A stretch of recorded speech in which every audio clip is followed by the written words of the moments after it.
নমস্কার বন্ধুরা, শুভ সকাল। পুষ্পর বাঙাল হেসেলে আপনাদের সবাইকে স্বাগত। আজ আমি বানিয়ে দেখাবো শিঙি মাছ দিয়ে কালো জিরে বাটা দিয়ে লাউ ডগার ঝোল। তো চলুন কিভাবে বানাই দেখতে থাকুন। সবার প্রথমে শুকনো কড়াইতে 4-5 কোয়া রসুন, 3টে শুকনো লঙ্কা, একটু কালো জিরে তেলে নেব।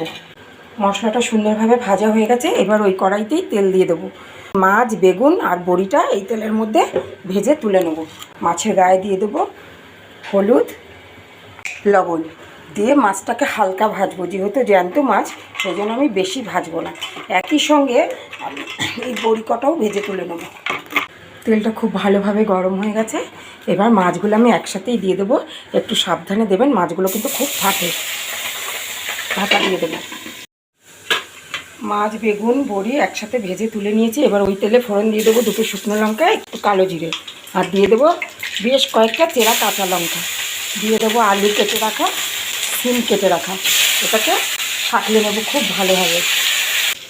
শিম আলুটা দেখুন হালকা ভাজা ভাজা হয়ে গেছে। দিয়ে দেবো পরিমাণ মতন হলুদ গুঁড়ো, আর দিয়ে দেবো আন্দাজ মতন লবণ। দিয়ে বেশ ভালোভাবে কষিয়ে নেব। সামান্য পরিমাণে জলও অ্যাড করলাম যেন হলুদটা পুড়ে না যায়। বেশ ভালোভাবে কষাবো। খুব সুন্দরভাবে কষানো হয়ে গেছে, দেখুন তেল ছাড়ছে। এই সময় পাশের গ্যাসেই আমি জল বসিয়ে রেখেছিলাম, জলটাও ফুটে গেছে। এটাই ঝোল হিসেবে আমি ব্যবহার করব। দিয়ে দিলাম। এটা কিন্তু একটু পাতলা ঝোল টাইপের হবে। দেখুন ঝোলটা খুব সুন্দরভাবে ফুটছে। এই সময় কচি কচি লাউ ডগা আর কচি পাতাগুলো কেটে রেখেছি, এটা আমি দিয়ে দিলাম। লাউ ডগা আগে কষিয়ে দিলে একটু টকছা টকছা হয়ে যায়, সেই জন্য এরমভাবে দেবেন, খুব ভালো লাগে। এবার ওপর থেকে দিয়ে দেবো আমি ভেজে রাখা মাছ, বেগুন আর বড়ি একসাথে। ঢাকা চাপা দিয়ে ফুটতে দেবো। এবার এই ভেজে রাখা মশলাটা গুঁড়ো করব, সাথে 1 চামচ দেবো গোবিন্দভোগ চাল ভিজিয়ে রেখেছিলাম, এটা একসাথে একটা পেস্ট বানিয়ে নিয়ে আসছি।